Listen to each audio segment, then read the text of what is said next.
Joelle Ruchu é jornalista, passou pelas redações do Jornal do Brasil e da revista Veja, seguiu vida acadêmica como pesquisadora em História na Casa de Rui Barbosa até abril de 2020. É professora no mestrado em Memória e Arquivo da Casa de Rui Barbosa e de Jornalismo da Faixa.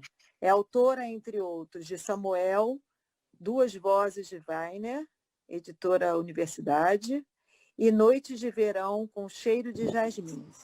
Obrigada, Joelle, a palavra é sua. Quando acabar, ela vai abrir para perguntas e comentários, tá bom? E aí vocês levantem a mãozinha para a gente ter uma sequência para poder chamar todo mundo e para todo mundo participar. Obrigada, gente. Boa noite, para quem ainda não dei boa noite. Muito obrigada por essa presença. Eu, como botafoguense, vibrando, porque o Flamengo perdeu umas 100 pessoas hoje à noite. Não imaginava que fosse ter tanta gente. Estou vendo aqui no WhatsApp que tem gente querendo entrar, então não pode entrar, né? Quem está de fora não entra mais, não é isso, Suzana e Moisés? Enfim. Eu deixei ingressar, Joelle, porque a sala tem 100 lugares. Às vezes sai uma pessoa e a outra entra. Então, tá bom, aí vai você ficar vê, mais ou menos tá assim. ótimo. Eu tô verificando, tá bem? Porque ninguém vai ficar... Pois ninguém fica o tempo todo, né? Eu queria não só agradecer a todos vocês, mas especialmente algumas pessoas que estão aqui, que me ajudaram na confecção da tese, que me deram apoio, que foram super cheias de dicas. Uma delas é a Roseline, que está aí com a gente, e meus irmãos que estão aí, enfim, todo mundo que me ajudou e que tá aí, porque a gente não faz essas coisas sozinhos, e todos os entrevistados também.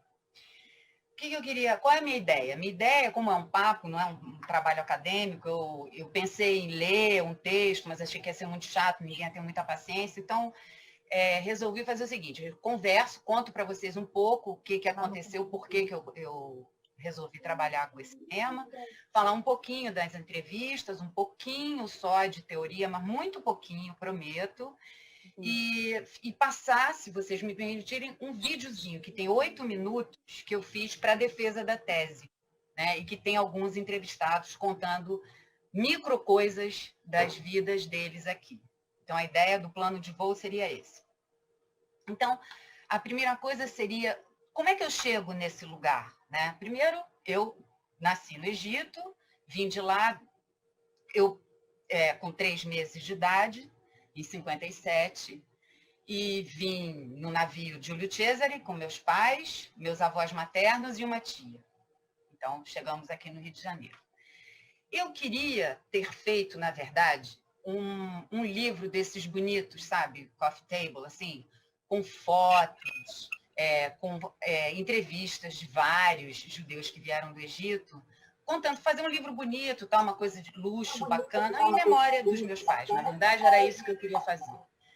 Aí eu fiz um projetinho e levei, assim, ingenuamente, para algumas pessoas que poderiam, talvez, ajudar na confecção desse livro, tipo, me ajudar financeiramente com a impressão, pagar um fotógrafo, tal. Aí eu confesso que eu não sou uma boa captadora de recursos e não tive sucesso. Não foi assim, também não fui muito longe. No primeiro não, talvez, nossa, que boa ideia e tal, e nada aconteceu. Eu achava que seria muito fácil conseguir um patrocínio, mas não foi nada.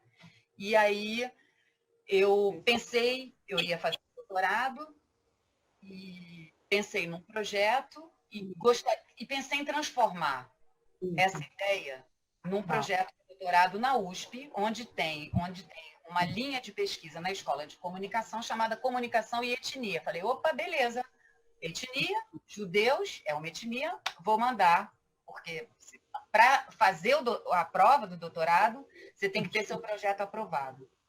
E, por sorte, por uma conjunção astral, a professora Solange Lima aceitou meu projeto, fazer a prova, passei, e isso se transformou numa tese, mas eu sempre com muito cuidado, porque eu achava que eu não poderia fazer uma tese na qual eu mesma seria o objeto dessa tese. Na verdade, conversando com vários professores aqui na USP e uma parte do doutorado que eu fiz na França, todos eram unânimos em dizer que o que interessava é eu imediatamente me apresentar do lugar onde eu estava, de onde eu vinha, né? Por que eu estava fazendo essa tese, dizendo, com todas as letras, que eu faço parte desse grupo. E aí a análise e a interpretação desse trabalho seria dessa forma. E foi assim que eu fiz.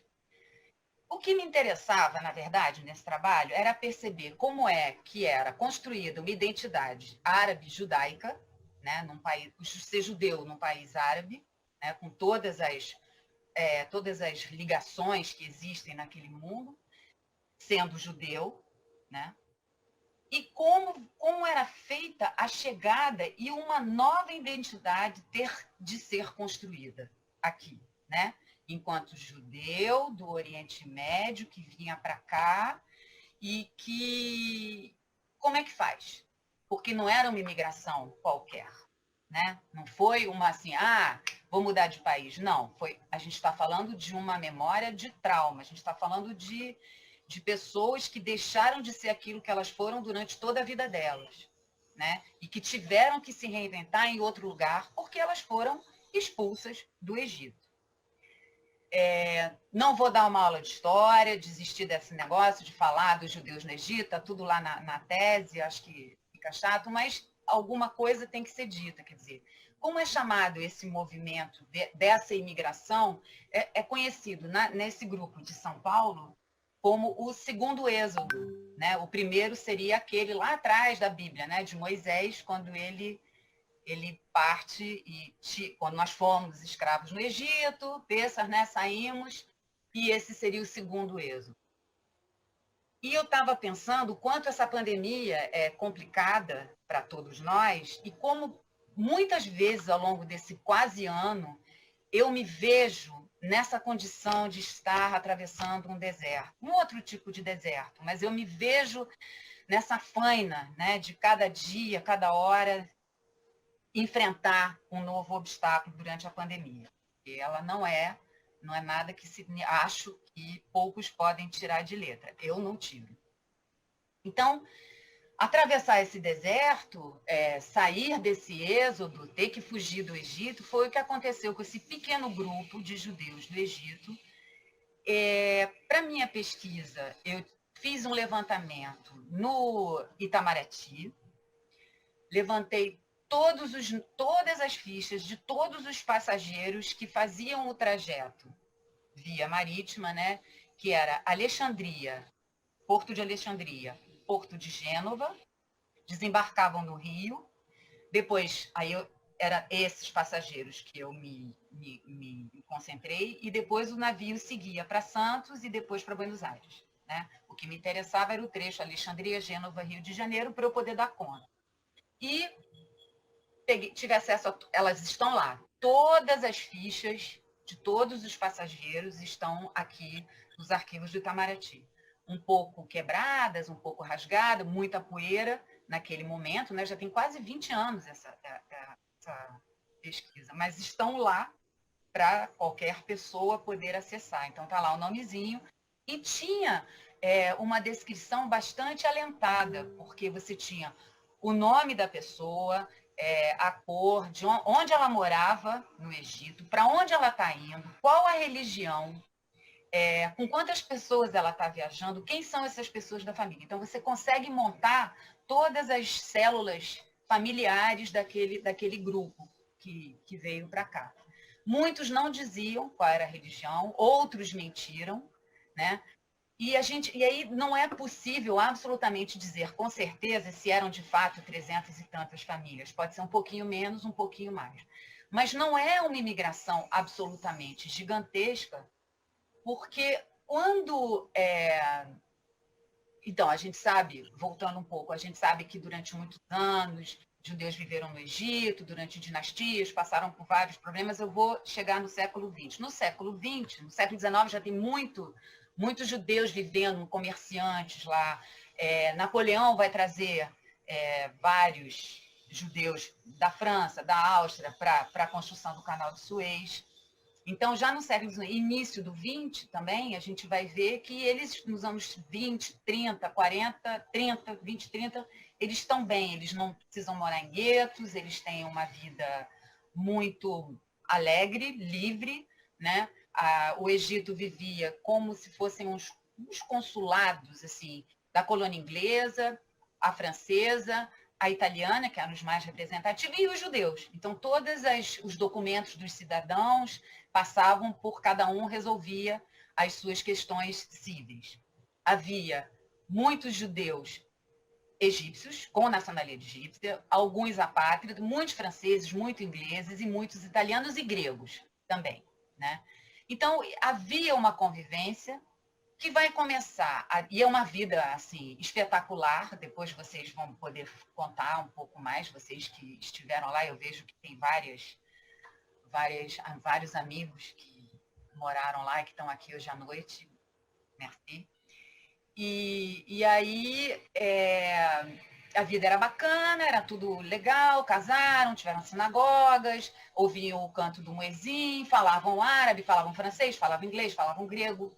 Era uma coisa assim, quase que 7 línguas, porque Alexandria era assim, como Beirute, eram assim, as pequenas metrópoles francesas, né? Pensavam com essas cabeças do Oriente Médio. Então, era um lugar glamuroso, tinha ópera, tinha cinemas, belos restaurantes, doces espetaculares, sucos de fruta e o cheiro de jasmim. Esse título vem a partir do relato dessas pessoas. Eu entrevistei 20 pessoas, sendo 11 do Egito e 9 os filhos da segunda geração. E todos falam desse cheiro de jasmim muito fortemente, como uma presença muito marcante na vida deles. Por isso, daí o título, né? Bom, e aí, nos anos... Bom, aí quando... Na guerra, né, um pouco antes do final dos anos 30, a coisa começa a ficar complicada, vários grupos sionistas vão defender a criação do Estado de Israel logo depois da guerra, mas já começa a ficar um pouco mais complicado. Até o rei Farouk, a vida deles era muito mais agradável, depois começa a cair, e depois da guerra, com a criação do Estado, com a partilha da Palestina, né, com a criação do Estado de Israel, a coisa fica muito complicada e muitos têm muito medo de permanecer no Egito, porque assim, alguns relataram que eles escondiam as estrelas de Davi. Eles já não se sentiam tão à vontade naquele país que era deles, eles começaram a sentir que que ia ficar pior, estava ruim para eles e que eles precisariam sair. Em 54, o Nasser, que pretendia ser um raiz, né, o chefe de um pan-arabismo, né, e expulsar todos os estrangeiros, inicia-se logo após a Guerra do Canal de Suez, e aí vai começar um movimento de saída dos estrangeiros, né? Todos os estrangeiros vão indo embora, mas em condições melhores do que os judeus. Mesmo os judeus que tivessem nacionalidade egípcia, teriam de abrir mão da nacionalidade, assinar um papel, que foi uma coisa que meu pai, tudo começou, na verdade, quando meu pai um dia me falou, assim, muito emocionado, que ele teve que assinar um papel dizendo que ele não queria mais ser egípcio para ele poder sair do Egito. E que não era verdade, ele era forçado, senão ele não conseguia sair. E outros vários, que também eu entrevistei, disseram a mesma coisa. Um deles queria sair, ele falou, mas você não precisa. Não, mas como? Eu vou mandar minha filha, meu marido, minha mulher, meu filho não são egípcios, são franceses, então manda eles para a França, você fica aqui, arruma outra mulher. Só que não era exatamente assim, era uma intimidação muito sutil para que essas pessoas saíssem, fossem né, de uma certa forma, expulsa. No vídeo a gente vai ver uma das entrevistadas que ficou na prisão durante um tempo porque tinham visto o nome dela num caderno de telefone de uma militante sionista. Então, com isso, ela já era uma pessoa suspeita e ela foi parar numa prisão. Ela vai contar isso, vocês vão ouvir. E aí, enfim, e o marido dela vai tirá-la da prisão, consegue tirá-la. Ela não tinha nacionalidade, porque as francesas, holandesas, inglesas saíam da prisão e voltavam para os seus países. Ela não tinha para onde ir. O país dela era o Egito. E o marido dela, que tinha outra nacionalidade, conseguiu tirá-la e trazê-la para o Brasil, porque, pasmem, ele estava lendo um livro do Stefan Zweig chamado Brasil, o País do Futuro. Então, ele achou que lá podia, ele tenta no consulado, consegue os documentos necessários e vem para o Brasil. Como é que isso acontece, essa vinda para o Brasil dessa maioria, dessas pessoas todas, na verdade? Quando começa o barata voa, tem que ir embora, não dá para ficar mais aqui, quem tinha nacionalidade de outros países, quem na França, começa a pedir um retorno para a França, para a Inglaterra, tentam o Canadá, tentam os Estados Unidos, e vão mandando pedidos para qualquer lugar para poderem sair. Eu fico só imaginando a aflição, né, desse momento que impõe na vida de todo mundo. E o Brasil, acontece uma coisa bem interessante, era a época de Juscelino, 56, e Juscelino tem como ministro das Relações Exteriores o Horácio Laffer. E o Horácio Laffer, quando foi comunicado de que a coisa estava ficando muito complicada no Oriente Médio, ele começa pelo Marrocos, ele pede a Juscelino uma cota de entrada de judeus marroquinos ao Brasil. Juscelino libera, diz, não, claro, vamos fazer, eu só preciso que eles tenham um atestado de saúde e que tenha alguém aqui que se responsabilize por eles, serão chamadas cartas de chamada. Aí, muitos judeus marroquinos eram franceses, então a maior parte consegue ir para a França e, digamos, né, trocando em miúdos mesmo, sobra uma cota desses 200, né, e Horácio volta a Juscelino e pede que essa cota seja estendida aos judeus do Egito. E assim foi possível. Os judeus egípcios que já estavam aqui no Brasil mandaram essas cartas de chamada, ajudaram sua família, seus amigos, e essas cartas estão no Itamaraty. Todas as cartas de chamada estão lá. Elas podem ser vistas, é emocionante, muito emocionante ver tudo isso. Nada como um arquivo, né, Bia? E eles pegam essas cartas e eles vêm para o Brasil. O que me interessava, na verdade, a minha pergunta para os entrevistados era, então eles vêm aí tem a Guerra do Canal de Suez, eles têm que ser expulsos, eles vão embora, pegam navio, suas trouxas, saem muitos saem clandestinamente, porque não podia se levar nada, né? Não podiam, eles tinham direito a uma cota mínima de dinheiro, não podiam levar, mas muitos foram ajudados pelos seus próprios amigos egípcios, não necessariamente judeus, católicos ou muçulmanos, que ajudaram a esconder algumas coisas. Assim, tem relatos de famílias que esconderam, não fizeram malas para ir embora, colocavam as roupas e tudo, lençóis amarrados, deixavam na casa de amigos, perto do porto, para depois poderem entrar no porto. O que me interessava? Me interessava saber como era a vida desse grupo no Egito pré-saída, né? Como é que era essa vida? Como é que foi esse momento da expulsão? Devo dizer que desses 11 entrevistados, claro que eu não entrevistei todo mundo, foi uma amostra, né? Eles não se veem como exilados, eles não se veem como expulsos, eles se veem mais como imigrantes, né? E, claro, eles perdem a nacionalidade, eles são apátridas. E eles, então, ele queria saber depois como é que é esse momento da saída e como é que era a chegada no Brasil. Então, eu usei uma metodologia acadêmica da história oral, E com isso eu entrevistei essas pessoas e eu chegava, me apresentava, dizia, alguns eu me apresentava, boa parte eu conhecia, outra parte não. Mas eu me apresentava em português, alguns eu gravei em vídeo, me apresentava, dizia, oi, eu sou Joélia, eu vim não sei o quê, também vim do Egito, não sei o quê, eu conheço, né? Essa coisa das conexões das pessoas. E eu falando em português. A maior parte me respondeu em francês. Era a língua do desterro. Era a língua de lá. Era aquele país imaginário. E aí cada um vai contando seu trauma, sua história, nem sempre como trauma. Teve desses 11, não havia mágoa, nem contra o Nasser. Foi curioso nesse grupo que eu entrevistei. Um deles tinha muita mágoa. E ele não conseguiu se adaptar à vida aqui no Brasil. Ele casou com uma brasileira, teve filhos, mas a tristeza de ter que deixar um país foi muito flagrante e muito paralisante na vida deles.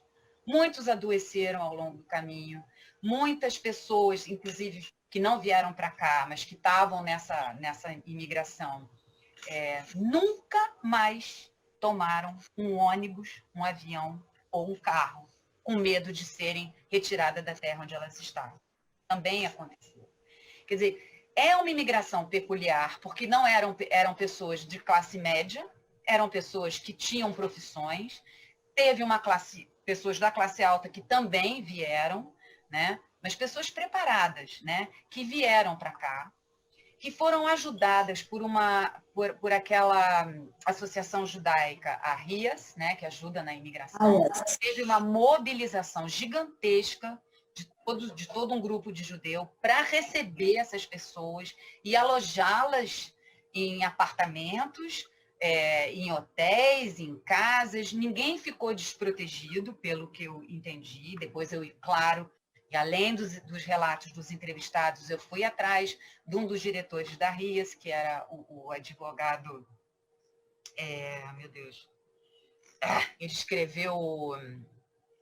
Gente, vai voltar.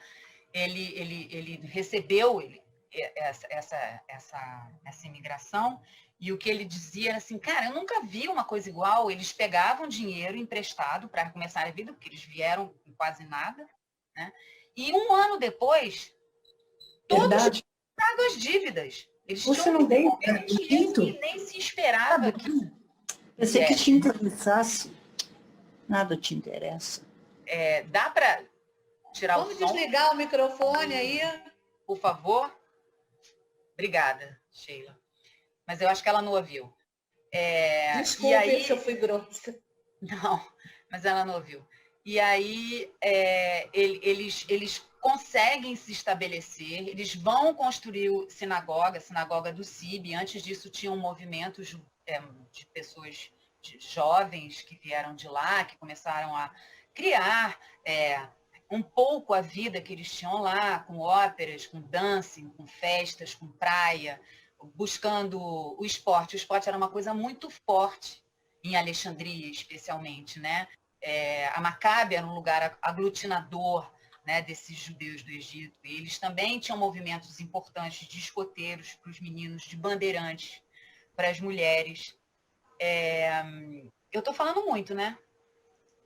Fala aí, que é a hora que eu tenho que parar, porque se isso eu vou em frente. E eles... Não está falando não, está ótimo. Obrigada. E aí, vou falar mais um pouquinho, vou passar o filme, depois a gente pergunta e eu completo, que eu acho que cansa. E Rosalina. E aí, enfim, eles vão construir a vida deles aqui, eles não vão viver em guetos, eles vão, como eles têm essa vocação cosmopolita, que Alexandria e o Cairo dão para eles vão se espalhar. Eles começam um pouco em Copacabana e depois eles vão se espalhar pelos bairros do Rio. Você pode encontrar eles até na Barra da Tijuca, né? Então, eles vão para todo canto. E eu acho que com uma saudade, eu acho que com uma tristeza. Agora, tem uma coisa que me deixou muito impressionada também quando eu fiz, eu não pedi, eles me recebiam super bem, me recebiam com burecas, com biscoito, com café, enfim, toda uma coisa sentimental, simpática. Mas nunca, nenhum me mostrou uma foto deles no Egito. Isso é parte claro, da minha, enfim, da interpretação, da minha análise, tentar entender por quê, né? Não mostraram nada, absolutamente nada. Eu tinha certeza que seria, mas é porque eu acho que esse Egito que está na cabeça de vocês, alguns que estão aqui, é um Egito utópico, é um Egito que está ali, fechadinho, no sonho, na saudade de cada um, e que, pronto, sabe, é meu, não quero compartilhar nesse momento, quero deixar onde está. Isso me deixou muito impressionada, porque eu achava que, ao contrário, iam me encher de fotos, e eu respeitei, porque foram todos. Ninguém me mostrou uma foto, um documento, uma entrada de cinema, sabe? Nada. O que mais? Eu acho que eu vou passar o videozinho, vocês vão me perdoar, porque é um vídeo que foi feito por mim, super amadoristicamente, com uma câmera, um videocassete. Quem fez a edição, assim, de todo o coração, foi a Karen Levi, não sei se ela está aí, porque eu não consigo acompanhar quem está, quem não está, filha da Mireille e do Moni, cujos pais vieram do Egito também. Quem me ajudou pra caramba e traduziu a tese em francês foi a Cleme Pinto, que também é outra pessoa. Roselino, você sempre meu apoio, minha força, né, que eu quero deixar isso claro, e vou passar o vídeo. Então, vocês não reparem é um DVD, cara, velhíssimo. Então, por favor, não reparem na qualidade. Só a edição que é ótima, mas o resto...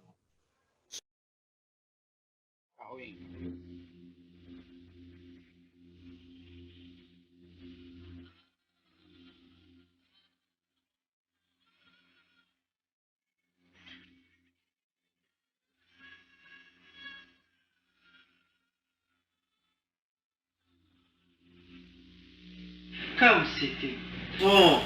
A vida no Egito era uma vida muito, muito, muito gostosa, muito. Nous avions une vie, on appelait l'Alexandrie, on l'appelait le petit Paris, tellement il était beau. La Haute-Égypte m'a marqué. C'est d'une richesse extraordinaire, cette Haute-Égypte avec tous ces souvenirs de pharaons, de pyramides, de sphinx, cette vie. Et ça paraît tellement proche quand tu voyages et que tu es mêlé. Tu as l'impression que tout d'un coup, tu aurais un pharaon à côté de toi. Je me souviens du lac sacré, Luxor ou Karnak. Je ne sais pas si c'est Luxor ou Karnak. Il y a un lac sacré où les ibis, le soir, viennent se poser. C'est le paysage certainement que les pharaons devaient regarder tellement de mille ans avant nous.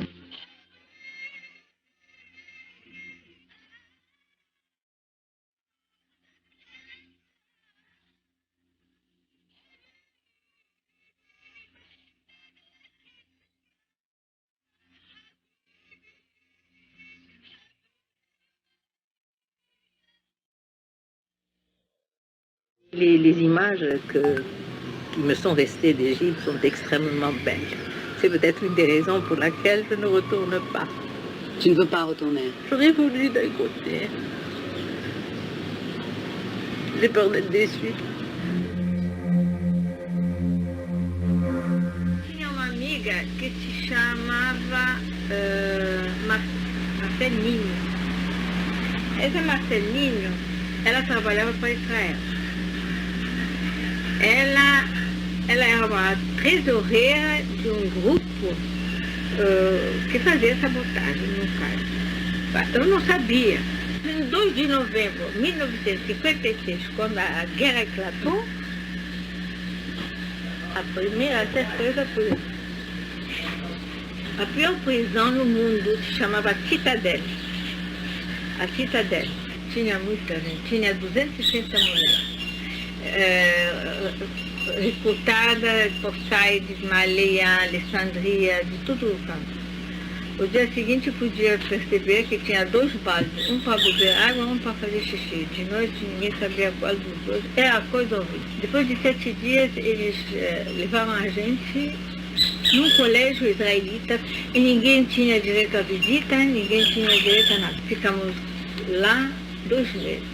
A partir do segundo dia que eu cheguei nesse colégio, é o campo de concentração. Aquelas que chamavam era francês, inglês, holandês, espanhol, diferentes religiões. Então as pessoas, os parentes, pegavam elas do campo de concentração direto para o avião. E aquela que não tinha nacionalidade nenhuma, que se chamava apátrida, essa aqui ia direto para um navio para Israël. Il y a cette sensation de rapidité de ce départ qui est extrêmement rapide. On n'a pas eu le temps de dire au revoir à qui que ce soit. O essencial para sobreviver é uma panela, uma frigideira e aqueles copos. J'avais le droit d'emmener avec moi 5000 livres égyptiennes et enfin tout ce que je voulais prendre avec moi. Lorsque ils ont su que ma femme était juive, ils m'ont défendu de le prendre que ceux que nous avions sur le dos pratiquement. Não tínhamos o direito de levar nada. Rien ne laissait supposer qu'un jour on aurait pu être renvoyé de cette façon du pays.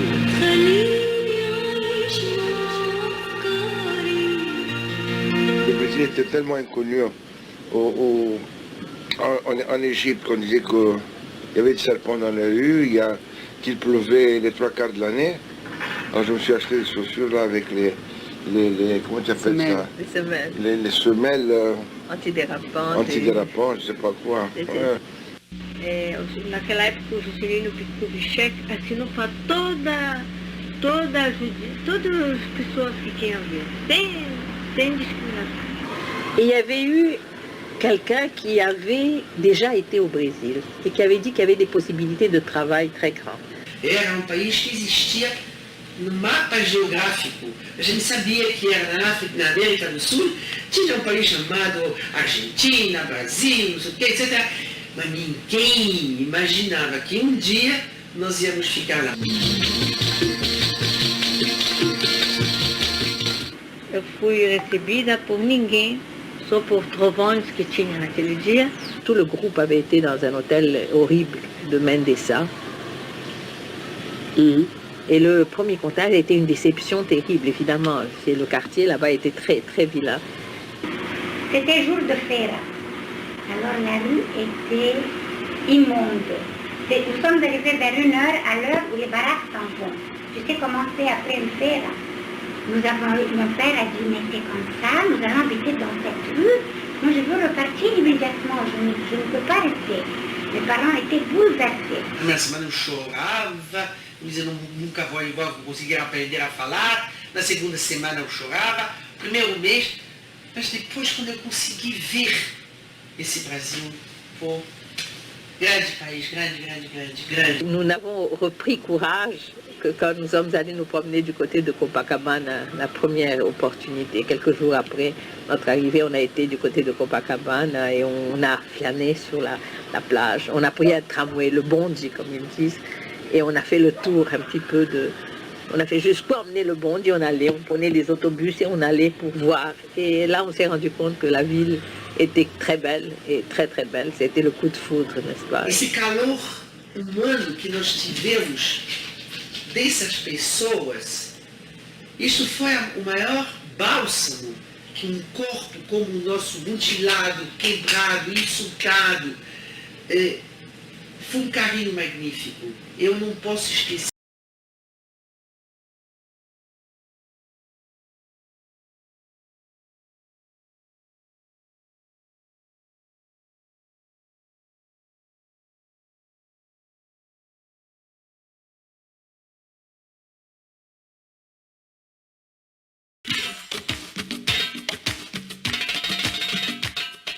Levantei, pode perguntar? Pode. Eu conheço a Joélia há muito tempo, né? Desde o nosso começo lá no Jornal do Brasil, tá? Acompanhei a sua pesquisa, adorei. Mas eu tenho muita vontade de saber assim, como é que foi você voltar para o Egito, sentir o cheiro de jasmim, se isso ocorreu, né? E eu queria que você falasse um pouquinho da sua visita ao Egito. E também sobre o caso da perda dos documentos, que você me falou uma vez que o baú, com todas as lembranças da sua família, parece que caiu do navio e vocês perderam grande parte da memória da família. O que eu faço, Suzana? Eu respondo agora? Tem mais alguém querendo perguntar alguma coisa? Não? Responde sim. Tá. Você está me ouvindo agora, Rose? Ou você quer que eu ponha o alto-falante? Melhorou? Tá. Os documentos, aconteceu o seguinte, quando a gente chegou, é o que me contaram, né? Eu era um bebê, né?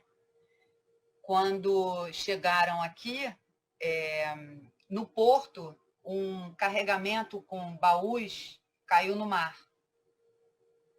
Com todas as louças, todas as coisas que eles trouxeram de casa, todos os copos, todos os álbuns de fotografia, o diário da minha mãe, que era uma coisa assim grande, era uma coisa assim, ela escrevia, ela queria ser jornalista e tal. Então, foi uma grande tristeza, porque tem pouquíssimo, não tem muitas fotos. Tem algumas, sobrou uma outra coisa, a gente pegou com um tio, mas assim, quase nada. Né? A Sônia Rocab, que está aí, que faz parte do vídeo, né? Aquela senhora que fala francês, dizendo que fez um tour, tal, ela está aí. Beijo para ela. Ela conta, ela confirma essa história também, né? Meu pai me levou para o Egito em 84, porque eu não conhecia o lugar onde eu nasci, né? E Rosé, essa foi sacanagem, essa pergunta. Minha mãe morreu muito nova, né? Então, o Egito que eu conheci, a Alexandria que eu conheci, foi a Alexandria que ela me contou, né? Então, chegando lá, eu via a Alexandria através de uma cortina de lágrimas, né? Foi tenso, né? Foi assim. Tudo aquilo era o que ela me contava, e meu pai me mostrando. Então, foi um pouco uma saudade de um lugar e de um tempo que eu nunca vivi, né? Posso perguntar? Pode. Meu nome é Davi Levi, sou aqui de São Paulo. Oi, Davi. Tudo bom? Prazer, obrigada. Prazer, parabéns. Joelle, você está dentro do nosso grupo. Aqui em São Paulo, nós criamos um grupo chamado Juif d'Egipte. Temos hoje, acabei de ver hoje, temos 1.445 pessoas que acompanham diariamente o nosso grupo. Então, estou estendendo... Vem que eu vou te levar aqui no elevador. Vai vir um copo de suco. Merisa, desliga a Merisa. Então, nós temos hoje 1.445 pessoas, não só do Brasil, porque vários que passaram por aqui estão hoje... Estou vendo a Reina Castro aí, que eu sei que está em Londres, tem gente que está, minha prima, tem gente que está em Portugal, tem gente que está em Israel, tem gente que está nos Estados Unidos.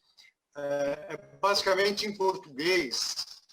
E eu quero convidar todos vocês a entrarem. Quem quiser entrar, por favor, pede para a Joelle, que está no grupo, pedir. Estamos com um probleminha com o Google, como resolver em alguns dias, mas não vamos ampliar a base logo, logo. Também quero comentar aqui, junto com o Eduardo Cohen, que está aí aparecendo, o Edu, e o Sami Dueck, que está aqui comigo aqui no celular, porque ele não conseguiu entrar. Que bonitinho. Estou acompanhando aqui, nós estamos presentes. Obrigada. Tem umas pessoas que querem saber, diz o nome do grupo. Juif d'Egipte. Juif d'Egipte. Não sendo judeu do Egito, pode entrar? Pode, se alguém convidar que é do grupo. Então, eu convido você. E você convida quem quiser entrar. A princípio, a gente aceita as crianças também. Não temos nenhuma restrição. Que bom. mas também o trabalho que nós estamos fazendo agora, nós estamos gravando entrevistas, já temos cerca de 9, 10 capítulos prontos, soltamos ano passado no esquema Netflix, em que a gente vai por tema. Então, tem vários entrevistados tema por tema. Agora, nos próximos 2 meses, vamos completar as 20 edições e vamos para mais gravações. Estamos também fazendo um site que vai chamar, obviamente, www.judeusdoegito.com.br, que a gente vai divulgar melhor no nosso grupo. Então, ali tem histórias maravilhosas, fantásticas, gente de todo o Brasil e de outros lugares dando depoimentos. Só vai enriquecer para todos vocês. Obrigado aí. Legal. Obrigada, parabéns pela iniciativa, muito legal, muito legal. Esse grupo está no WhatsApp? Está no WhatsApp? Não. O grupo está no Facebook. Ah, no Facebook. Você procura grupo, na verdade, você pede por WhatsApp para a Joelle, se for tua amiga no Face, te incluir no grupo. E o nosso está admitindo as pessoas. Vai demorar uns dias, nós estamos com um probleminha no Google, mas está aberto para todos vocês. Legal. Mando. Posso perguntar? Agora. Tem a Reina que está esperando, gente, na fila. A Reina levantou a mão primeiro, e depois a Maísa, depois a Júlia. Depois Reina, sou eu. Depois a Gladys, né? Eu, Marcelo. Quer perguntar? A Reina. Reina, minha Eu ia prima. perguntar, mas eu não sei como faço para levantar a mão. Ainda tem tempo ali, né? Reina, pode falar. Posso falar? Clica aí. Oi, querida. Oi, Reina. Não estou te ouvindo. Não estou te ouvindo. Não está me ouvindo? Está com o microfone aberto. Estou. Agora sim. Pode falar. Só para te lembrar, Joelle, nós fomos o primeiro navio a chegar do Egito em dezembro de 55. E quem me alfabetizou no Liceu Francês foi tua mãe. Eu cheguei aqui alfabetizada e foi tua mãe. Não dá para esquecer nunca. Reina, teu pai e vocês foram os primeiros a nos receber no Brasil quando chegamos. Foi! Nossa! Foi! Nosso grupo também traz muito dessas conexões, as pessoas se reencontrando. Depois que eu começou o debate ao vivo, né? Suzana, a gente podia... O filme depois eu vejo. Suzane, eu queria fazer uma pergunta. Oi, Maísa? Não. Quem está falando? Quem está na fila? Tem É a o Maísa. Abraão. Tem a Maísa, depois a Júlia, Gladys. Depois sou eu. Depois sou eu. Tá Umas bom. perguntas Ok. também. Depois é Vamos você, lá. tá? Joelle, Vamos lá. Joelle, pode Maísa. ficar na fila? Zeca Levinson também. Sei lá. Pode, Na sim, fila. claro. Como é seu nome? Tchau, Jojó. Silvia Lerner? Silvia Lerner. Oi, tudo bem? Tudo bem. Então, quem 97. primeiro? Abraão? Olha, tá a Não. Maísa. Na Então, fila Maísa. tá a Maísa. Ah. Eu estou em que lugar? Põe o poucos. nome no chat, não é melhor? Suzana, as pessoas eu tô põem o nome bem no chat e acompanhando. você vai acompanhando. Eu estou acompanhando as mãozinhas levantadas, mas pode ser também. O nome no chat é mais fácil, que aí você vê a ordem de chegada. É mais justo. Então, Maísa, vamos A lá. mãozinha também ela segue, mas vamos lá. Vamos Ah, é? Ah, tá. Então tá. É. Silvia Lerner. Oi. Mais 2 vagas. Vai lá, vamos lá. Posso Então, perguntar? Maísa, vamos lá. Meu nome é Nasli. Nasli.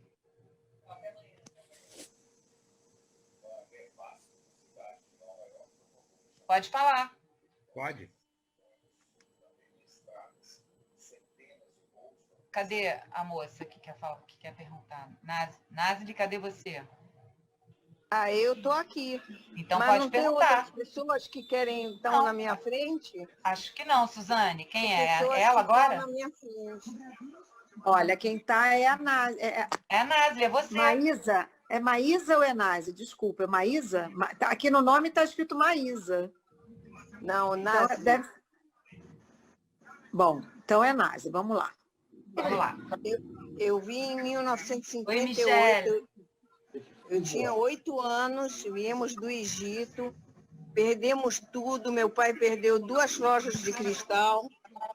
E meu tio ficou ainda no Egito porque ele queria pegar o Sefer Torá da sinagoga, eles trouxeram 2 sefarim que estão naquela sinagoga lá de Botafogo. Tem uma sinagoga em Botafogo. Qual, eles a só Shell? vieram... Shel Gemilut Hassadim. Meu tio trouxe 2 sefarim. Ele só saiu do Egito quando disseram para ele que ele poderia trazer o sefarim. Foi quando ele veio para cá. Nós íamos para a Austrália. Meu tio foi para a Austrália. Ele ia fazer 5 anos de cidadania lá e ia chamar a gente. Mas aí a gente pegou um navio e acabamos indo para Israel. E chegamos lá, meu tio falou, para que ir para Israel? Nós saímos de uma guerra, vamos entrar em Israel, guerra também. Vamos para o Brasil estão aceitando os judeus, vão ajudar a gente. Aí viemos para o Brasil com uma comunidade. Quem ajudou a gente foi a avó do Luiz Fux, do ministro Luiz Fux. A avó dele que ajudou era a Ias, uma comunidade que ajudava a gente. E aí a gente depois fomos para Botafogo, moramos num prédio lá, Maragato. Depois é que meu pai foi para Copacabana e minha mãe começou a costurar para fora. Começou a costurar para... Eu consegui conectar agora. Estou conectado, estou seguindo. Bacana. E crescemos, graças a Deus, a gente foi levando a vida e estamos aí, né? Perdi meus pais cedo e eu estou aqui, trabalho com representação de calçados, mas agora não estou mais trabalhando com calçados. E eu conheci a Becky Michan. A Becky Michan era muito conhecida da minha mãe e dos meus pais, muito. Vocês fizeram uma entrevista com ela. Não sei se a Monica, a filha dela, está assistindo esse vídeo. Seria bom ela assistir. A mãe dela faleceu agora, né? A Becky Michan faleceu, acho que tem um mês. Né? Um mês, hoje. E aí, você tem uma pergunta para fazer? Mas você tem uma pergunta? Eu fico contente de conhecer vocês. Obrigada. E qualquer coisa que vocês precisarem, eu estou aqui disponível. Valeu. Obrigada, hein? Muito obrigada. Obrigada a vocês. Suzana. Quem Maísa, agora? a Maísa, enfim, não se pronunciou, está com a mãozinha levantada, mas não se pronunciou, eu vou pular para Gladys. Oi, Joelle. Oi.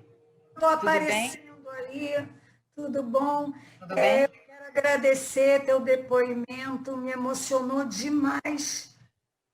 Isso que você falou e muito mais. Eu queria saber se o livro ainda está à venda e aonde encontrar. Tá, o livro tá e vende, por incrível que pareça. Mas ele aonde? Você pode comprar pelo site da editora da Fundação Getúlio Vargas. Eu queria poder dar o livro, mas eu nem tenho tantos assim. Ele existe. Ele existe em e-book e ele tá... É esse aqui. Ele é assim. Joelle. Gladys, fala um pouquinho da tua história, Gladys. Fala um pouquinho da tua. Fala. Não, é mais para pergunta aqui, mas isso mesmo. Qual o nome do livro? Noites de Verão com Cheiro de Jasmim. Obrigado. Obrigada a você. Joelle, é isso mesmo. Oi. Eu tenho alguns documentos. Se você um dia precisar, eu posso te mostrar. Eu guardei muita coisa dos meus pais. Também nasci lá. E mandei o vídeo da Becky falando para a Monique, agora enquanto você estava dando a live, tá bom? Tá, muito obrigada. Eu vou falar com a Monique e pego o seu contato. Tá bom. Eu falo com você. Manda no privado, aqui no chat, que eu pego. Eu não sei fazer isso. Tá bom, tudo bem. Eu pego com a Monique. Pego com a Monique. Anotei aqui. Tem essa é a sua pergunta, né? Posso responder? Isso. Então, tem um psicanalista egípcio, francês, que mora na França, chama Jacques Hassoun. Ele veio do Egito, do Egito foi para a França. E ele tem um livro maravilhoso que eu usei a beça na tese, Les Contrebandiers de la Mémoire, Os Contrabandistas da Memória. E ele vai falar da coisa da língua, da resistência, é uma questão identitária, não é uma questão de esnobismo, sabe, Isaac? É mais grave, é muito mais profundo e mais problemático do que só um esnobismo, querer dizer que é uma falta de pertencimento. Eu fiquei 21 anos, eu fui apátrida, eu não tinha nacionalidade, porque eu não podia ser brasileira e eu vim no passaporte grego da minha mãe, eles se naturalizaram, eu fiquei apátrida, que é uma questão complexa, você é um estrangeiro em qualquer país do planeta. Não é bom, não é bom. Mas a questão da língua, eu até hoje, tem pessoas que eu encontro, tem pessoas que estão aqui, com quem eu só consigo falar em francês. Eu olho para a pessoa, eu já vou falando em francês, e não é esnobismo, sabe? Tinha uma colega minha, a gente fez PUC juntas, e éramos uma turma do liceu. Nem todos eram judeus, nem todos eram egípcios, era do liceu. A gente entrava no elevador, começava a falar francês. Era esnobismo? Todo mundo achava que era, claro. Mas não era. Era um reconhecimento desse outro, que é uma dificuldade que você tem quando você está num país que é seu, mas não é seu, que você está construindo, você está tentando ver a sua identidade, você está tentando se construir, você está buscando um caminho para isso, e quando você encontra alguém que reconhece o seu código, você vai falar com ele no mesmo código, para se sentir, para você ser você, sabe? É uma questão identitária. E a língua é uma dessas, não só identitária. O nosso francês é nosso. O nosso francês é diferente. Ele tem um sotaque em que não da minha mãe, não da minha mãe, não meu. Não meu, nem da minha mãe, não, de jeito nenhum. O que não quer dizer absolutamente nada. É o francês de Marsella, vai. Elas estudaram no liceu, então não tem sotaque egípcio. Entendeu? Michelle está aí, eu acho que ela está, Michelle Levy, ela também, a Claude, a mãe dela, também nunca teve sotaque. Enfim, outras. É o francês da Dalida. Pois é, mas não da minha mãe, não dessas pessoas que eu estou falando. Que não quer dizer absolutamente nada, né? Nada. Bacana. Vendo aqui tem uma mãozinha. Pelo que eu entendi, a saída foi repentina e pelo que eu entendi também não deu para sair todo mundo, né? Você tem notícia do que aconteceu com aqueles judeus que ficaram para trás? Não, quase todo mundo saiu. Foram saindo aos poucos, foram saídos e foram saindo, com N e sem N, né? E foi assim, uma coisa, foi um êxodo, de fato, né? Porque eram 95 mil e em 1982 eram 200, né? Até que não tem mais, nem minha. Tinha uma senhora que em Alexandria, essa eu tenho notícia, vocês que também trabalham com isso podem me ajudar, e aí não tinha minhame para fazer reza em Alexandria. Recentemente. Eu não sei nem quantos tem hoje. Não tem, eu acho que não tem mais. Eu acho.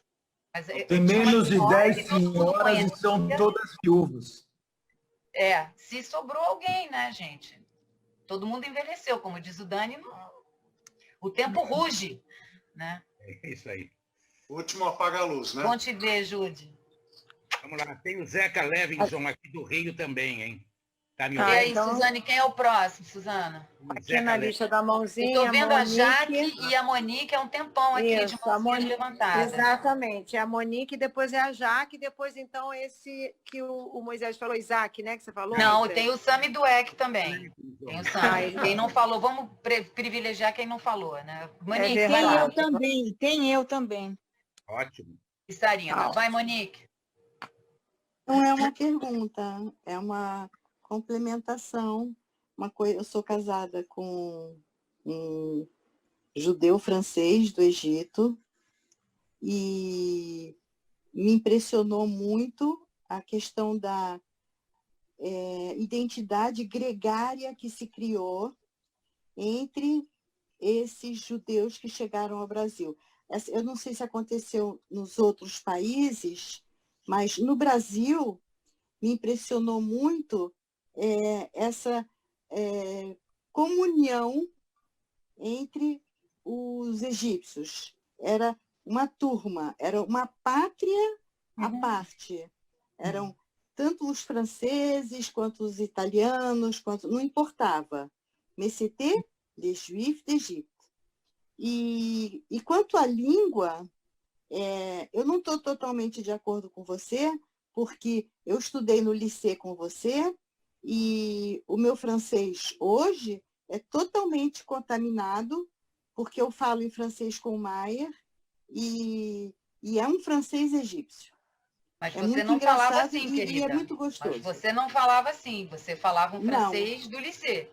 Sim, mas eu tomei daí é uma questão identitária. Você resolveu comprar essa identidade, que é totalmente legítima, sabe? Muito legal, isso é um ato de amor, sabe? Mas, mais uma vez, você comprova o que eu digo.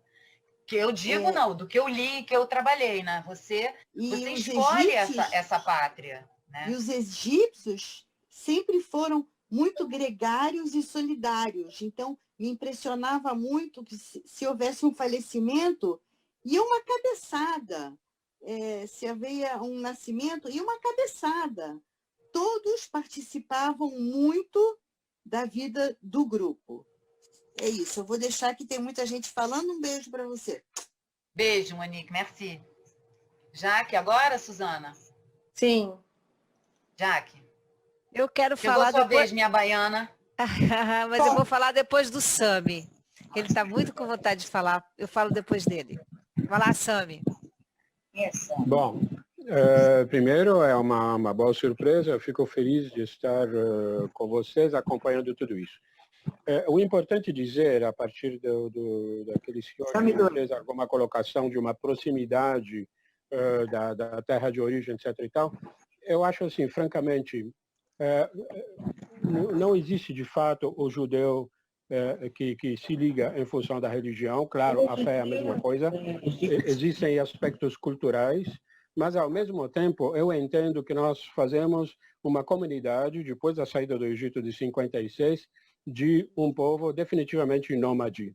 Isso aqui ficou para mim muito claro, porque mesmo no Egito, durante minha infância, eu costumo dizer, enfim, para quem faz parte do meu grupo social, que eu não tive infância, óbvio, porque naquela época eu me sentia como uma pessoa perseguida pelo país onde morava, que era considerado diferente dos demais. Era absolutamente nítido o antissemitismo.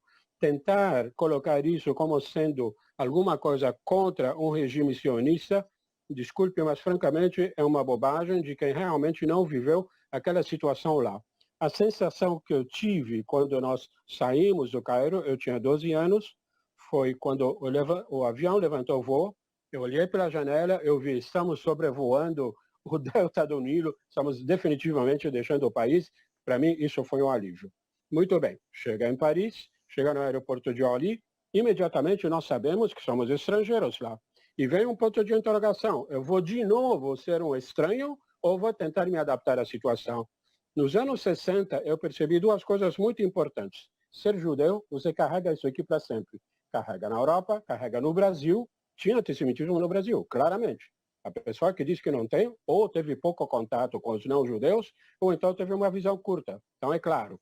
Para mim também ficou claro que nos anos 60, a Segunda Guerra não tinha terminado. Foi até 69, todo o rabo e o rastro do antissemitismo, por parte de muita gente na Europa. A partir daí, o que é o grande desejo? O grande desejo é ser correto. Então, o que acontece hoje? Não, sem nenhum tipo de snobismo, eu falo várias línguas. Quando eu estou no Brasil, como disse o colega, e com bastante propriedade, faço questão absoluta de falar um português correto, uma ortografia correta, porque é um mínimo de respeito para a terra que me acolheu. O que tem de curioso? Se eu pego o avião e aterrizo em Paris, acabou. Vem um switch no meu cérebro, eu viro parisiense. E o meu sotaque, desculpe, não vai ser o sotaque de Marsella, não. Vai ser o sotaque de Paris. Ninguém me reconhece como estrangeiro. A partir daí, eu entendo definitivamente que eu sou eternamente um nômade. O pertence, na realidade, pertence a uma posição multicultural, definitivamente multicultural. Eu posso me emocionar ouvindo um jazz, desenhado, então criado por pessoas de origem de raízes africanas. Eu posso me sensibilizar ouvindo, por exemplo, Umm Kulthum, que eu acho que é uma diva. Para quem realmente se interessa por poesia, não importa de que terra que você é e que cultura que você é, se você é realmente culto, apreciar o Umm Kulthum, ou então apreciar o Jacques Prévert, ou então até mesmo o Guillaume Apollinaire, que passou por outras fases por guerra, é exatamente a mesma coisa. é ter a sensibilidade para a arte. E isso nós temos. O judeu, de uma certa forma, por ser multicultural, ele se adequa e assimila grande parte da cultura. O que tem a ver isso daqui com a política, com o governo egípcio? Zero. Definitivamente zero. Tentar transportar isso daqui para a língua também não é verdade. Tentar dizer que, por exemplo, um judeu polonês ou então russo tem a mesma sensibilidade, por exemplo, à cultura árabe, como tem o judeu sefaradi, também é uma bobagem. Ou seja, tem que olhar de uma forma bem clara que nós definitivamente somos nômades e temos uma capacidade de uma assimilação cultural múltipla. A partir daí, o resto é uma questão de respeito, coerência e bom senso.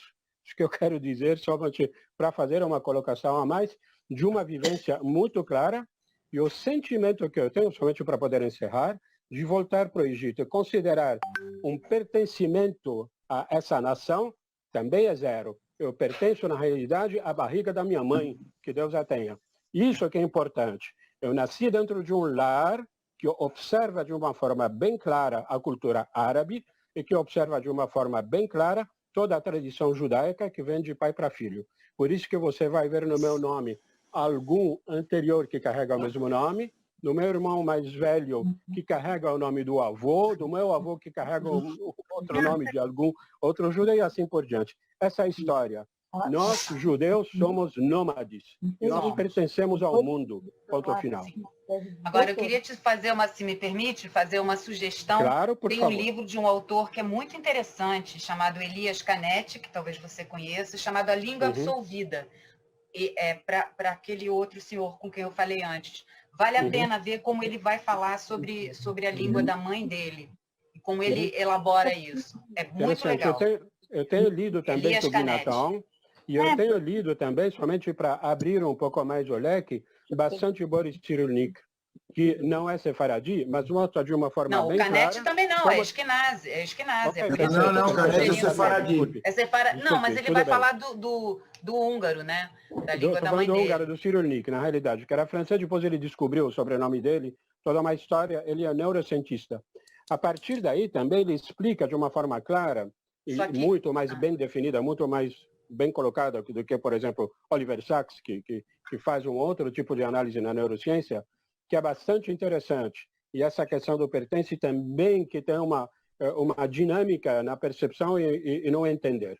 Outra coisa também que eu recomendo é o Tobi Natan. Tobi Natan, ele escreveu muita coisa interessante. Mas vamos deixar isso para uma outra momento. Tem muita literatura sobre isso, precisa ter um tempo especial para falar sobre isso. Mas vale a pena a língua absolvida, é bem legal. Obrigada a você. Muito obrigado. Boa noite. Suzana, podemos chamar a Jaque? Tem Rose também, tem uma moça Rose, tem Sarina. Agora é a Jaque. Depois da Jaque, quem é? Vê se tem gente. Eu não vou demorar muito não, porque o Sami deu uma aula aí de não pertencimento e eu mesmo... O livro que você falou do psicanalista, qual é o nome? Jacques Hassoun. H-A-2-S-O-U-N. Les contrebandiers de la mémoire. Os contrabandistas da memória. Só tem em francês. E como é que eu entro em contato contigo depois? Depois eu fala com a Suzana. Peraí. O meu é joelruchu@gmail.com. Meu nome, @gmail.com. Tá bom. Manda no grupo também. Manda um e-mail. Exato. Vou descobrir no Facebook. Né? No Facebook. No Facebook.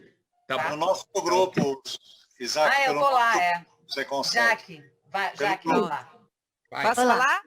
Lógico. Segunda vez. Foi muito legal o Sami ter falado depois de mim, porque é justamente isso que eu queria saber. Que pertencimento é que a gente tem no final das contas, né? A gente saiu do Egito, o nosso Pêssar, né? Foi quando a gente teve a liberdade, e hoje a gente comemora esse ano novo, quando a liberdade chega. E você, Joélia, ainda não li sua tese, eu agradeço você ter me mandado hoje, eu vou ler atentamente, ainda mais agora que eu vi um livro vivo aqui, né, com vocês. E onde você... Edu, tira seu som, Edu, por favor. Aonde é a sua pátria? Assim, você chegou a essa conclusão na sua tese, afinal de contas, essa etnia, essa identidade, tem um pertencimento ou é nômade também hoje? Mais do que Nômade hoje em dia, todo no século XXI, acho que todo mundo é, né? Mas eu tive um insight na África do Sul, quando eu queria entender, eu estava num congresso, eu queria entender como é que os brancos tinham encarado o apartheid, porque eu via que os pretos falavam com a gente, a classe média são os indianos. Isaac, você pode tirar o seu som, por favor? Obrigada. Ah, tá bom. Os indianos eram a classe média, os brancos mal falavam com os turistas que estavam por ali. E aí eu perguntei para o motorista da van que levava a gente da universidade até a pousada, até o hotel, porque eu fui para um congresso e não tinha muito como, né? Aí e eu não queria ser branca naquele país, né? E eu não sou branca. E aí eu entendi que a cor é uma outra coisa, né? E aí eu perguntei para o cara, por favor, olha só, não quero por favor, se eu estiver te desrespeitando, eu já peço desculpas antes de perguntar, né? Mas eu queria saber como é que os brancos viram o fim do apartheid. Ele olhou para mim, eu assim, né? De pele muito clara. Ele olhou para mim e falou assim, mas o que você é? Você é branca? Você é colored? What are you? Are you white? Are you colored? Aí eu olhei para ele e falei assim, I don't know. The only thing I know is I am Brazilian. Uau! Aí ele me respondeu, so you are colored, you are not white. Aham. Entendi. Foi assim, eu adorei saber que eu sou neguinha, entendeu? Adorei. Adorei, porque eu não queria ser branca naquela terra, né? E a gente não é, a gente vai para os Estados Unidos, a gente não é branco, né? A gente é cucaracha, né? Legal. Mas o Brasil é terra do índio, gente. É três raças, índio, cafuzo e caboclo. Não tem nada a ver com o negro veio do navio Negreiros. E outra coisa, falar que a gente... Eu nasci no Brasil e não me sinto brasileira. Por quê? Porque a gente eu me sinto que sou de Israel e me sinto também que eu sou de Nova York, entendeu? Então não tem nada a ver uma coisa, não tem nada a ver com a Mas isso é pessoal, não é não? Você não acha que é pessoal, Tânia? Sim, é pessoal, então. Mas, cada um vai construindo sua identidade. Não tem problema, não tem um melhor ou pior. Não, mas a nossa identidade é de Israel, não tem nada a ver com... Agora, eu queria saber uma pergunta. A gente é de Israel, não tem nada a ver com... Agora, por que fala francês no Egito? Desculpe eu não saber. Por que fala francês? Não, claro, é porque era uma colônia... Claro, lembra que foi uma colônia inglesa durante muito tempo e depois foi uma colônia francesa e Napoleão vai para lá e vai construir o canal de Suez e aí a Aliança Francesa Universal, várias instituições francesas vão se instalar lá, ensinar, construir escolas francesas também. Então, legal. você tinha esse feudo francês, essa comunidade francesa, uma comunidade inglesa, italiana. Mas é o francês da França? Da França. Ah, legal. Poxa, minha filha com sotaque, né? Com sotaque. Ah, sim, né? E é o que quem quiser usa, né? Eu falo assim, tem gente que fala assim, Tânia, não fala do Brasil porque você nasceu aqui. Não é questão de falar mal, é questão que eu não me sinto brasileira, porque primeiro assim, eu não gosto de samba, eu não gosto de pagode, eu não gosto de carnaval, eu não gosto... Então eu não me sinto brasileira. Eu adoro tudo isso. Não gosto, adoro não gosto funk. de nada. Não, eu gosto de música americana, italiana e francesa. Eu também. Então, mas falar que a gente é um povo nômade, pode ser. A gente foi escravo do Egito, não foi? Foi. Então, foi escravo, mas a terra da gente não é aquela terra, concorda? Fala-se a língua árabe. Então, a Shem deu a Israel para quem? Para o povo judeu. Então, nada mais do que ser Israel, que é a nossa terra, com certeza. Agora, existem judeus no mundo inteiro. Agora, eu achar que eu sou italiana, brasileira ou francesa, tudo bem, você pode até... Olha, eu gosto mais de Nova York do que daqui do Brasil. Eu amo mais lá. Eu gosto mais de lá do que daqui. Eu prefiro mais os Estados Unidos do que o Brasil, com certeza. Né? Minha filha mora lá, meus netos nasceram lá. Joel, então é maravilhoso.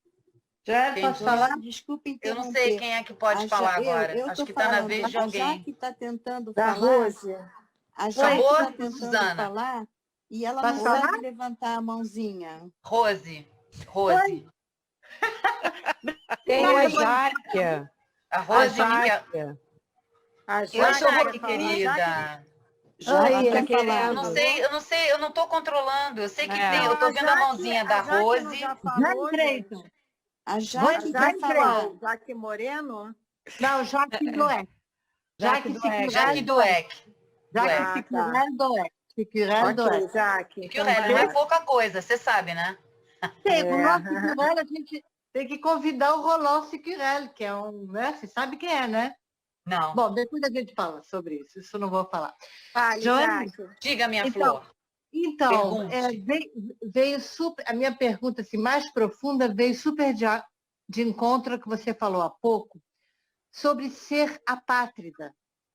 Eu queria te perguntar se você pesquisou um pouco mais, ou se você tem essa informação, porque eu cheguei ao Brasil com 7 anos.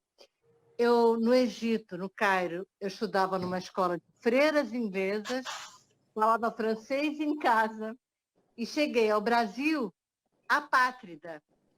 Eu não falava árabe, né? Então, já de cara,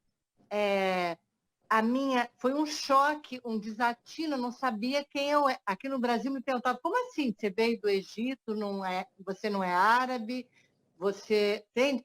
E você, qual é a tua nacionalidade? Apátrida.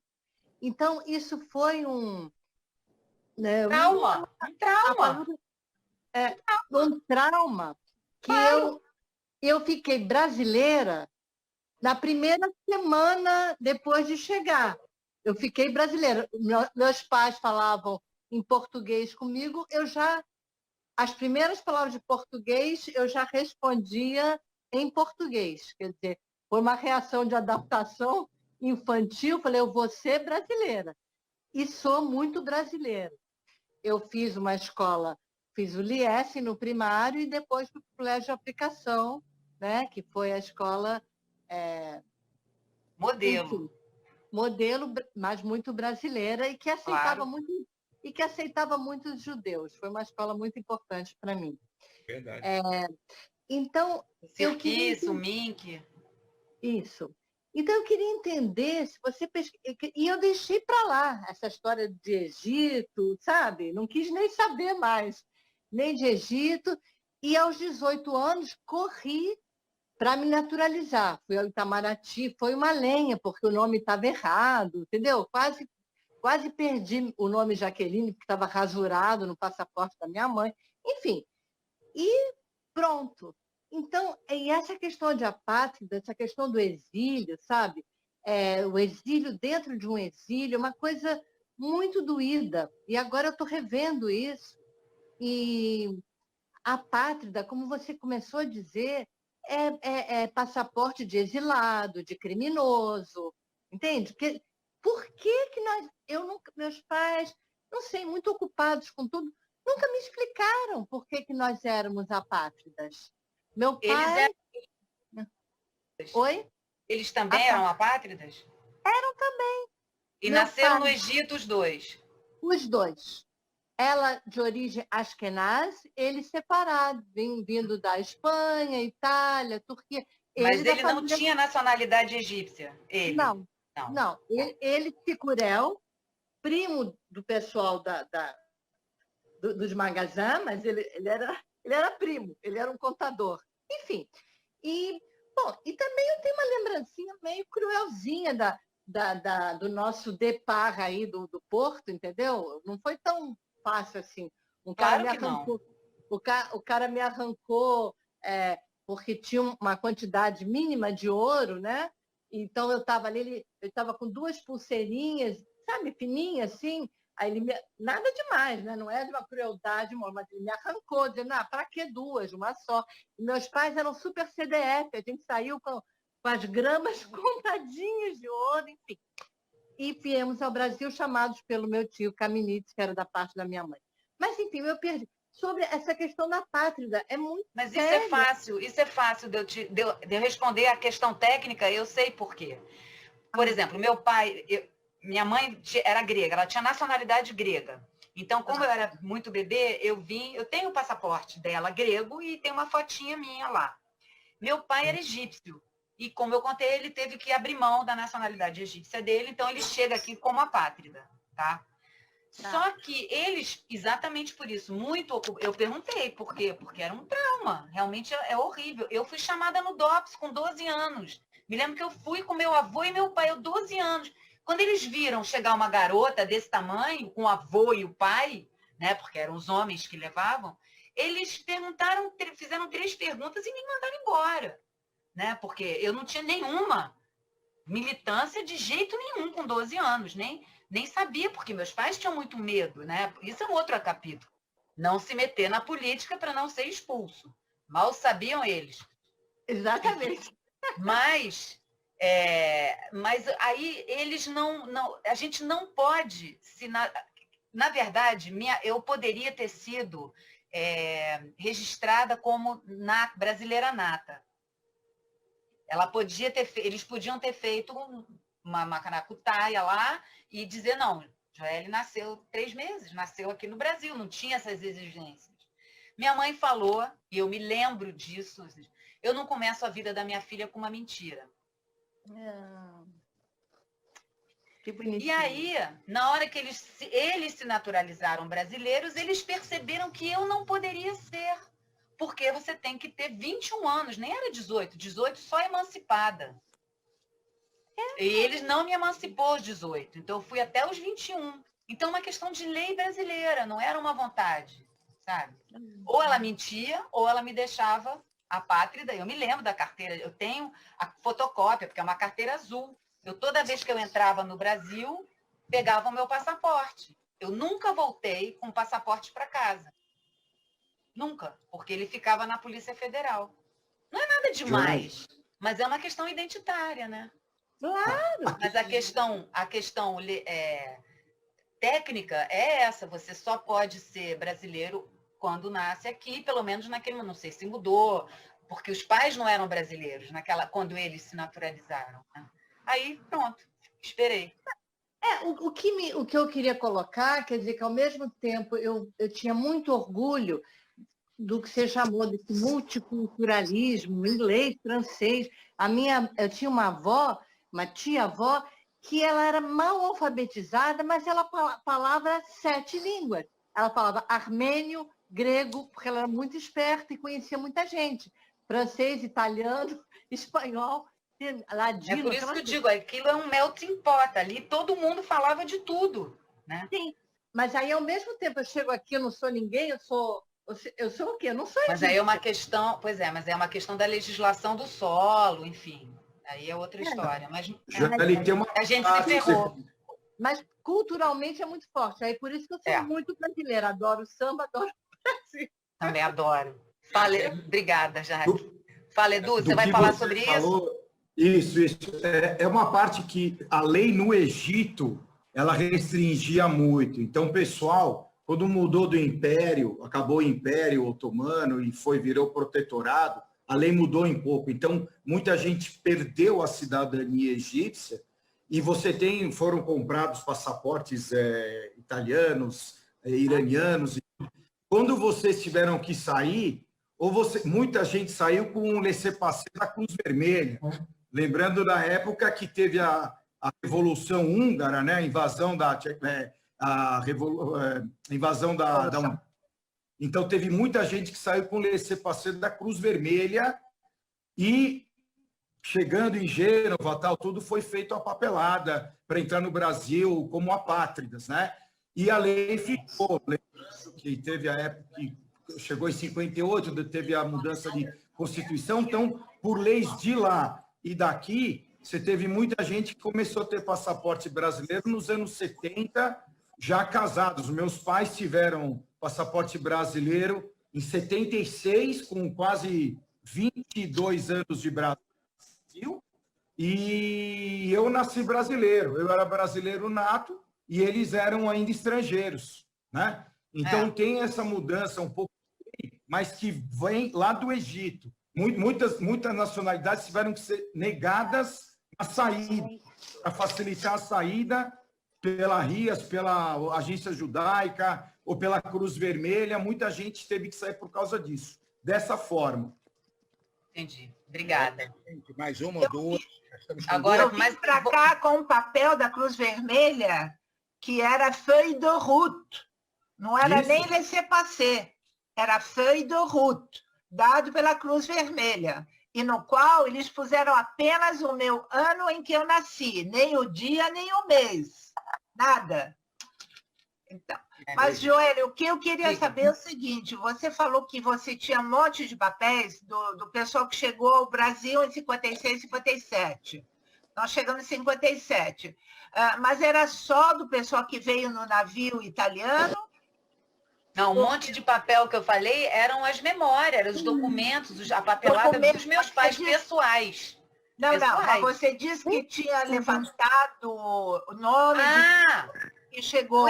No Itamaraty, tá tudo lá. Você mora no Rio, Rose?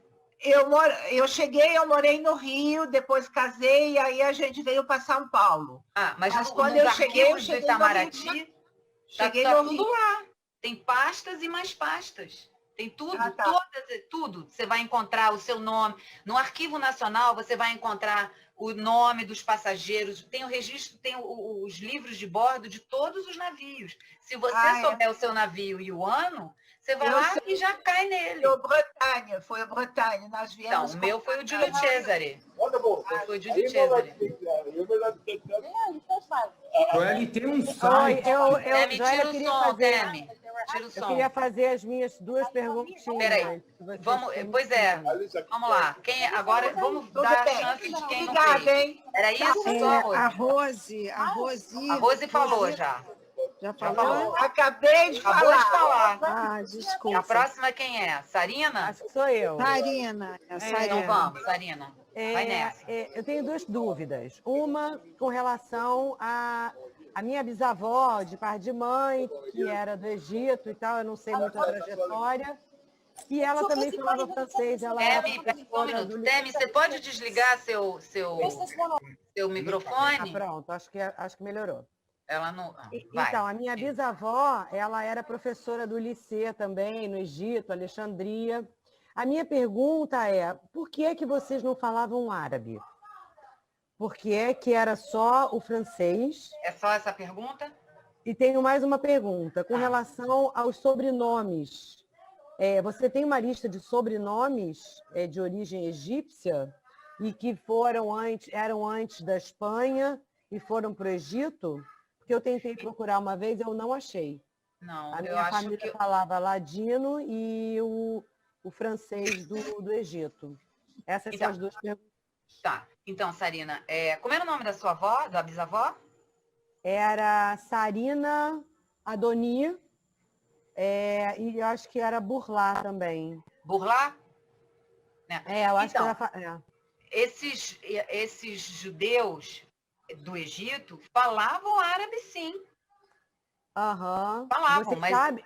Você fala Oi? ou não? Você Eu fala? não, né? Eu Não entendo era alguma árabe. coisa, mas não falo. Eu Não era árabe. nem hebraico, Eu falo, não sei nem eu sou do hebraico. Egito. Eu sou do Egito e falo perfeitamente o árabe. Perfeitamente. Tudo é Eles falavam árabe, Sarina. Sabe? Assim como eu continuo falando francês. Isso que eu te contei mesmo no Brasil, eu continuo falando francês. Eu tenho primos... Os pais falavam árabe. É isso que eu acho interessante, que a língua... Né? Pois é, era Rosana. A língua que os egípcios perpetuaram era muito mais o francês... Ou o inglês do também. que o árabe. E o inglês também. E do muitos que o judeus árabe, do Egito né? estão na Europa, muito mais no Canadá, nos Estados Unidos, na Europa, do que aqui. A imigração Acho que vem para cá é interessante pequena. isso. É uma imigração pequena, não é grande. A gente Agora, que amplifica, faz uma festa, mas ela não é tão grande. Né? A maior parte vai para a Europa. Eu acho interessante assim, porque o meu outro lado, que é Líbano, eles falavam muito árabe. Minha avó era árabe. libanesa, morava no Egito. Eu tinha essa dúvida, porque é que o lado da minha avó falava ladino e não falava árabe. Porque é o povo que veio da Península Ibérica, que veio andando. Depois Mas da falava Inquisição, eles francês. foram fugindo e foram vindo pelo sul da Europa, ali sul da França, Itália, blá, blá, blá, pelo norte da África. Uma parte dos meus estudos eu fiz lá num centro, no sul da França, em Aix-en-Provence, porque eles têm um centro de estudos da bacia do Mediterrâneo, onde tem todas essas migrações ao longo de mais de 1000 anos. né? Acho incrível Então, eu isso. não tenho esse repertório, eu não tenho essa lista, né? Eu tenho a lista de todas as pessoas que eu consegui pegar as fichas, como eu contei no Claro. início, que eu peguei no Arquivo Nacional, e fiz uma tabela, eu tenho os nomes todos, todas as coisas estão comigo, porque fazia parte, né? Mas Eu não quero- são nomes necessariamente egípcios e não são nomes necessariamente judeus. Eu achava que seria entendi. fácil, não foi, não foi. Não é uma coisa simples. Você sabe que o Egito, na É verdade, interessante, porque assim, cada um está dando seu depoimento com relação à nacionalidade. Eu nasci no Brasil, gosto muito, né, do acolhimento, mas eu me sinto somente judia. Somente judia. Exatamente, é isso aí. Eu E uma também. nômade, que eu fui obrigada a ficar indo de canto para canto. Igualzinho a mim. Eu gosto do Brasil muito, mas Eu não gosto sou do Brasil, eu não gosto. somente uma judia que pegou um pouquinho do Líbano, um pouquinho do Egito, um pouquinho de Israel, um pouquinho do Espanha, um pouquinho... É isso aí. E aí a gente forma essa cultura, né, que Forma é a essa nômade. identidade, você forma uma né? identidade, você forma um jeito Então, de assim, estar nesse mundo. eu só quis dar a minha sabe? opinião, não que eu acho que alguém esteja errado ou certo. Não, claro que não. Eu acho eu legal a tô dizendo, gente é o seu compartilhar, jeito, né? Um é seu jeito sentimento. de Eu me estar sinto no uma mundo. nômade. É o seu jeito de estar, é o que Não, você eu acho encontrou pra muito você. legal esse fórum, porque isso é riquíssimo, né? O que a gente tem como depoimento, eu acho que isso podia virar um livro, né? Você já fez o teu livro, eu quero comprar esse teu livro, vou adorar ler e quero muito ler a tua tese também. Esse é um tema que me interessa Me muito. manda um e-mail que eu te mando a tese. Tá bom. A hora vou que você te mandar. quiser. É Tá joelruchu@gmail. não E a pode gente ser é amiga tá? no Facebook, eu acho. E obrigada pelo teu tempo aí. Obrigada a você. Para dando- mim é um dever de memória fazer É uma isso que eu estou delícia fazendo. isso. É um muito dever, é um gostoso. dever de memória. Não, É muito não gostoso. tem que agradecer, não. Gente, obrigada. Boa noite. Tchau, tchau. Boa Tchau. noite. Boa noite. Tchau, tchau. Tchau, gente.